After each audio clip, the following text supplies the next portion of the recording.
Hey, welcome back. I've been gone for a minute. So, well, I've been trying to get my life back on track. There's been some stuff going on. Sorry, I took a long hiatus just randomly. I didn't know what to say, but I just want to go back to doing deck profiles. Nothing too crazy. Um, so here we go. Let's go back into it, and we're gonna start the new wave with my favorite deck, Monarchs. I've had some local success with this, so I thought I'd share it with you guys. Um, so starting off, this is a domain build, by the way. I'm playing the triple ether, um, triple Erebus. You really just want to see a tribute monster. That's why I'm not running just two of this or something. This may be standard for most people, but I don't play Majesty's Fiend or Vanity's Fiend. So I truly believe the deck can interact with the current format, which is like, really important. And then we have Kuraz. So 9 Monarchs. And I do like playing 3 of these because I don't have any way to like really recycle. And so if you draw copies, you need to be able to resolve Ether. So there's that. So I don't like Adia and Eidos in this format because of triple Imperm, triple Veiler. And while the argument could be made that, yeah, they're going to hit your big Monarchs, honestly, like, it's not, it's much worse to normal summon Adia and get Veilered on that than it is to your Monarch, because most likely you'll have access to Domain. So at least they'll be under some sort of lock. So I like chain blocking with Mithra. Mithra is also really nice. It'll stop your opponent's Gammas in hand. They have the Gamma this instead, giving you quite a bit of different ways to summon your Monarchs. So I just think it plays through boards a little bit better than Idia and Eidos. And so that's why I max out. And then I'm playing just 2 of this. It does clash a little bit with Return to the Monarchs. If you don't know what it is somewhat new. You can scale it and then pop it with its spell effect. Goes to your extra deck, you draw a card. From your extra deck, it doesn't activate, it just Cyber Dragons to the extra deck, extra monster zone. And then when it leaves the field, it gets banished. The only downside about it is, even though it's a level 5, you can't actually tribute for it. So that's why I'm just playing the 2. It can clash with Return if Return is left on your field. And then the best tribute fodder in the deck is Gamma, because anytime you go to resolve a power spell and they go to Ash you can just straight up Gamma it, and then you have 2 tribute monsters, or 2 monsters to tribute. That's what I meant to say. There's that. And then, so that's it for the monsters. So going on that same theory, they're going to try and interact with a lot of your cards with hand traps this format. So I'm on triple talents and called by. These are really important in the deck for as long as Ash and those guys exist.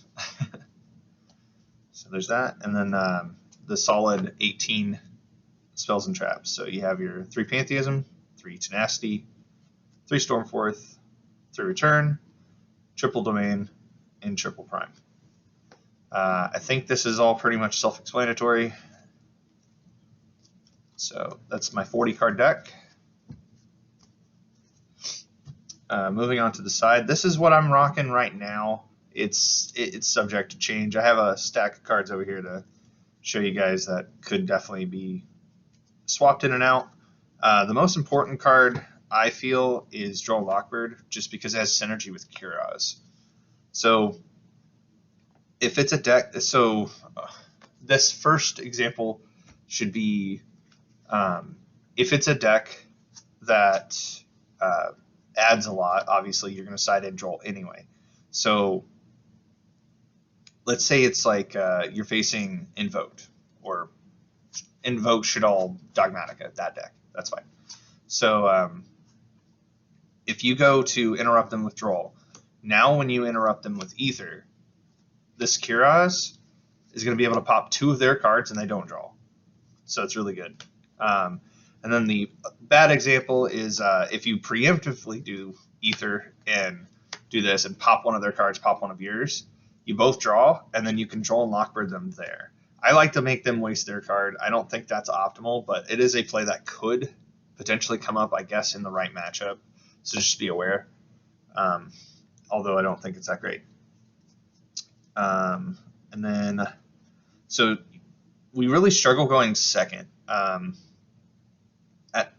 You'll win a lot of game ones, but post side, they know what we're up to. We're tributing monsters. Not a lot of decks are ready for that, but they can definitely have something. So I put 3 Dark Ruler No More and triple droplets.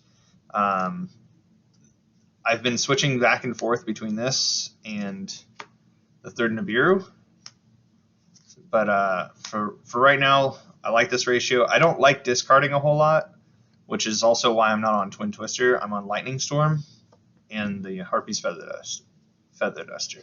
I think the back row wipes are way more important because, like Prank Kids, they just make 1 boss monster anyway, and then you can Storm Forth that away. So there's not really an issue with that for this deck. And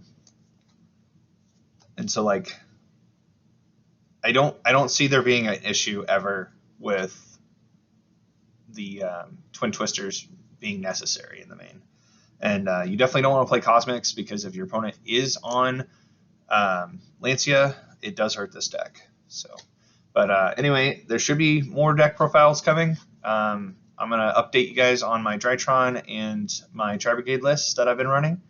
And hope to see you in the next video. Thank you, guys. See ya. I almost forgot. So this little stack over here. So yeah, I talked about the Cosmics and why you don't want to use them. I talked about the 3rd Nibiru, Twins. If you don't own droplets, Chalice is a decent substitute this format. So you can run that, but I strongly suggest getting the Dark Rulers. And then if you feel like there's something needed going first, Solemn Judgment's really good. If Domain just wins the matchup, and you know you're in position to go first, you just side these in. Yeah, it's technically a brick, in the sense that it doesn't do anything for our deck, but you can go ahead and protect your things. You can stop Prank Kid summon. I mean, it's something. And then you could also do this. So Ether Kiraz during like your turn, or just summoning Kiraz during your turn, popping this to draw more cards is definitely relevant. So these are some decent cards going first. I would not put in IO, because there might be a time where you need to set a spell. So like Stormforth. And then I wanted to talk about this card. So not a lot of people know about this card. Most people in the Monarch community does. Sorry for the, it's not really zooming in on that. So basically, you activate this card by paying 1,000 life points. And then during your main phase, you can special summon 1 Dragonoid token, Machine Earth, level 1, 300 attack, 300 defense, in attack position. You cannot special summon monsters from the extra deck for the rest of this turn. Also, during the end phase, your opponent special summons 1 Dragonoid token to their field in attack position, even if this card leaves the field. You can use this effect of Dragonoid Generator up to twice per turn. So you can actually just play this, pay the 1,000, and then get 2 tokens. I was using this alongside Mithra to help me against the Sky Striker player at my locals, because giving them too many tokens is really hard for them to actually start making plays. So between this and Domain, it's really, Yeah, it's really hard. So if Sky Striker's at your locals, you might want to try siding this, or I guess you could go with the anti-spells, etc. But yeah, that's all I had off to the side. Sorry, I almost forgot about it. See you guys.